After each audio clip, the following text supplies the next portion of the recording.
بسم اللہ الرحمن الرحیم۔ السلام علیکم ناظرین، قربانی کرنا کن لوگوں پہ واجب ہے؟ کون سے لوگوں کے لیے قربانی کرنا ضروری ہے؟ قربانی کرنے والوں کو کتنا اجر و ثواب ملے گا اور قربانی کرنے کی فضیلت کیا ہے؟ یہ تمام معلومات آپ کو اس ویڈیو میں دیں گے، لہٰذا ویڈیو کو مکمل دیکھیے گا۔ ناظرین کرام، عید الاضحیٰ کی آمد ہے۔ اس حوالے سے بہت سے لوگوں کے ذہن میں یہ سوال آتا ہے کہ کیا ہم پر قربانی واجب ہے یا نہیں، یا پھر وہ کون سے لوگ ہیں جن پر قربانی واجب ہے؟ یہ ہمیں کیسے معلوم ہوگا کہ ہم پر قربانی واجب ہے؟ اس کی شرائط کیا ہیں؟ سب سے پہلے تو یہ سمجھنا ضروری ہے کہ کن لوگوں پر قربانی واجب ہوتی ہے۔ اگر آپ پر قربانی واجب ہے، آپ نہیں کرتے تو آپ گناہ گار ہوں گے۔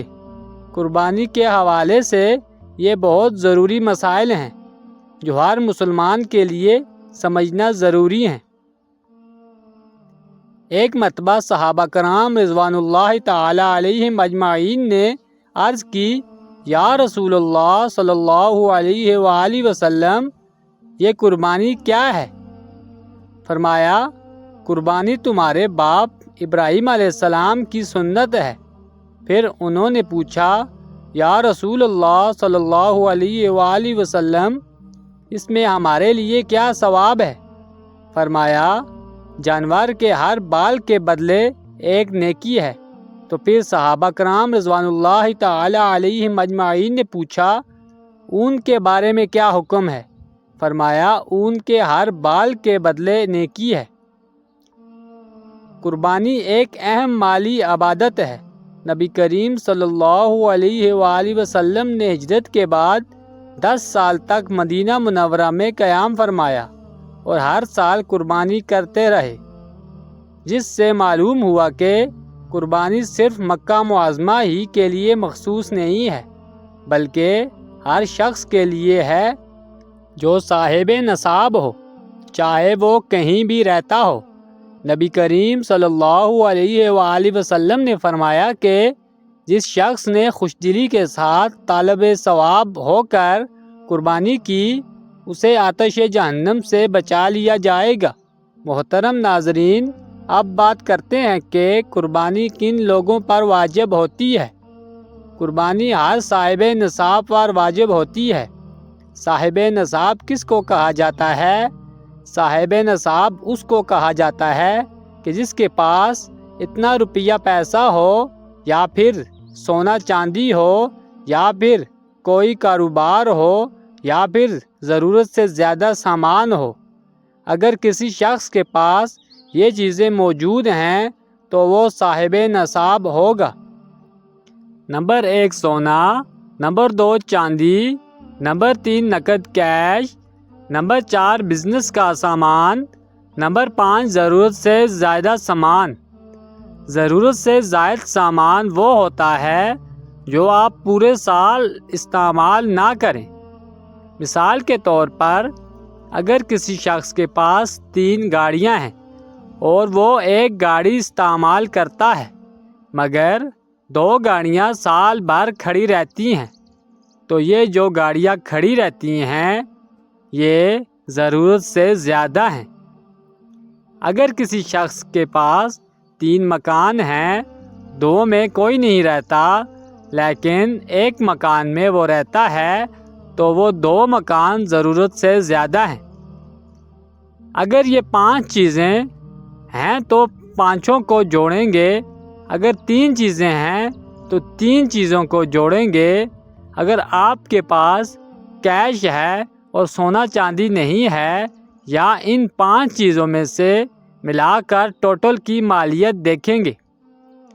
اگر سب ملا کر اتنا ہو گیا کہ نصاب تک پہنچتا ہے تو اس شخص پر قربانی واجب ہے۔ نصاب اس کو کہتے ہیں 5 چیزوں میں سے کوئی بھی چیز اگر ان کی قیمت 52 تولے چاندی کی قیمت کے برابر ہو جائے تو آپ صاحب نصاب ہو جائیں گے۔ اور صاحب نصاب کے اوپر قربانی واجب ہے، اب چاہے وہ مرد ہو یا عورت۔ ہر عاقل بالغ صاحب نصاب پر قربانی واجب ہوگی، نابالغ پر قربانی واجب نہیں ہوگی، مجنوں اور غیر مسلم پر قربانی واجب نہیں ہوگی۔ صاحب نصاب شخص کے لیے ضروری ہے کہ وہ عاقل، بالغ اور مسلمان ہونا چاہیے۔ 10 ذوالحجہ، 11 ذوالحجہ اور 12 ذوالحجہ قربانی کرنے کے دن ہوتے ہیں۔ اگر عید سے قبل آپ صاحب نصاب نہیں تھے، اتنی رقم نہیں تھی جس سے آپ 52.5 تولے چاندی خرید سکتے، لیکن عید کے پہلے یا دوسرے یا تیسرے دن آپ کے پاس اتنی رقم آ گئی جس سے آپ 52.5 تولے چاندی خرید سکتے ہیں، تو آپ صاحب نصاب ہو گئے اور آپ پر قربانی واجب ہو گئی۔ قربانی کرنے کے لیے ضروری نہیں ہے کہ آپ انفرادی طور پر ہی کوئی جانور ذبح کریں، آپ کسی کے ساتھ شامل ہو کر یعنی حصہ ڈال کر بھی قربانی کر سکتے ہیں۔ جب آپ صاحب نصاب ہونے کے لیے اپنی چیزیں یا رقوم کو اکٹھا کریں گے اور ٹوٹل رقم میں سے آپ نے جو قرضہ دینا ہے اسے مائنس کریں، بجلی کا بل یا کرایہ وغیرہ جو بھی رقم آپ کے ذمے ہے وہ نکالیں اور رقم کی مالیت دیکھیں۔ اگر وہ صاحب نصاب جتنی ہے تو آپ قربانی کریں، اگر وہ رقم اس نصاب سے کم ہو جاتی ہے تو پھر آپ پر قربانی واجب نہیں۔ قربانی کرنا ایک مالی عبادت ہے اور اس کا بہت بڑا ثواب ہے۔ رسول اللہ صلی اللہ علیہ وآلہ وسلم نے فرمایا، جو شخص قربانی کرتا ہے تو اس جانور کے خون کا قطرہ زمین پر نہیں گرتا اور اس شخص کی بخشش ہو جاتی ہے۔ اور جتنے جانور کے جسم پر بال ہوتے ہیں اتنے اس کے درجات بلند کیے جاتے ہیں۔ قربانی ایک عظیم الشان عبادت ہے۔ ایک حدیث کا مفہوم ہے کہ رسول پاک صلی اللہ علیہ وآلہ وسلم نے فرمایا کہ قربانی کے دنوں میں اللہ تعالیٰ کو اور کوئی عمل اتنا پسند نہیں جتنا کہ قربانی کرنا ہے۔ اسی لیے جو لوگ قربانی کر سکتے ہیں، عام طور پر ہمارے ہاں یہ رواج پایا جاتا ہے کہ اس سال ماں کے نام کی قربانی دے دی، پھر اگلے سال والد کے لیے قربانی کرا دی، اور پھر اس سے اگلے سال بیوی کے لیے قربانی کرا دی۔ لیکن ٹھہریے ناظرین، جس طرح نماز ایک عبادت ہے اور ہر ایک پر فرض ہے، اگر گھر میں امی ابو، بیوی ہے، شوہر ہے تو نماز سب پر فرض ہے۔ یہ نہیں ہو سکتا کہ ایک بندہ نماز پڑھے اور سب کی ہو جائے۔ جس کے اوپر فرض ہے وہ خود ادا کرے گا تب نماز ہوگی۔ اسی طرح قربانی اگر بیٹے پر واجب ہے تو بیٹا ادا کرے گا۔ اگر اس شخص کا والد بھی صاحب نصاب ہو تو اسے بھی قربانی کرنی ہوگی، اور اسی طرح اگر ماں بھی صاحب نصاب ہو تو وہ بھی قربانی کرے گی۔ ہمارے ہاں اکثر ایسا ہوتا ہے کہ قربانی کو اجتماعی عبادت سمجھا جاتا ہے کہ بس ایک گھر والے کوئی مویشی لاتے ہیں اور ذبح کر دیتے ہیں اور سمجھتے ہیں کہ یہ سب کی طرف سے قربانی ہو گئی، مگر ایسا نہیں ہوتا۔ جتنے لوگوں پر قربانی واجب ہے تو سب کو قربانی کرنا ہوگی۔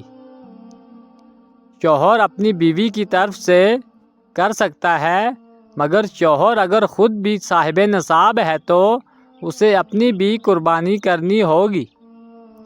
اسی طرح بیٹا ماں کی قربانی بھی کر سکتا ہے، مگر اس صورت میں بھی وہی بات ہوگی کہ اگر ماں بھی صاحب نصاب ہو اور بیٹا بھی، تو اس صورت میں دونوں کو قربانی کرنی ہوگی۔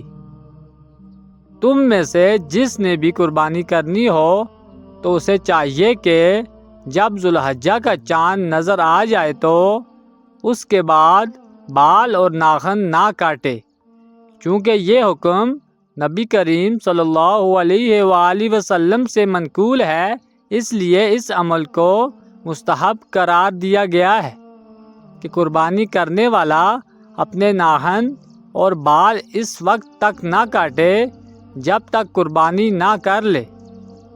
قربانی حضرت ابراہیم علیہ السلام کی سنت ہے اور نبی کریم صلی اللہ علیہ وآلہ وسلم کو بھی قربانی کرنے کا حکم دیا گیا ہے۔